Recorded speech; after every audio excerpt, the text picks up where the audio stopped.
Ny joalajoala ny afo tetsy Andravoango Malial nanomboka tamin'ny 9 sy sasany ariva.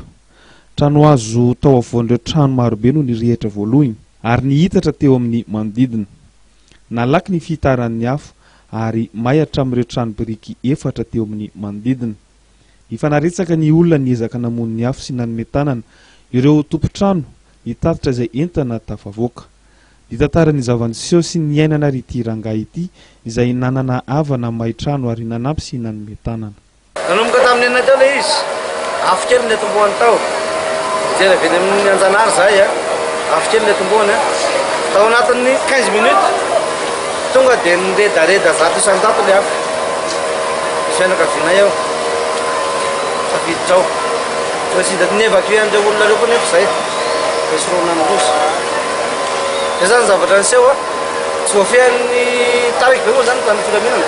Tsy voafehy tsony ilay olona nandray ny antony teo an'ny pompier tony.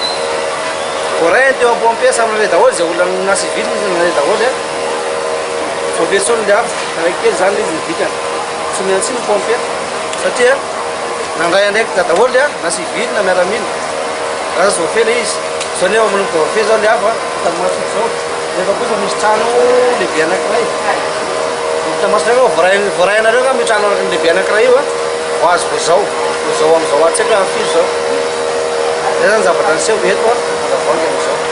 Nanao ny aintsio zavatra ireo mpamonjy tamin'ny famonona ny afo ka nanao sorona mihitsy izy ireo nitsofoka tany anatin'ireo trano nirehitra. Ora vitsy taoriny fahatongavan'izy ireo dia voafehy tanteraka ny afo.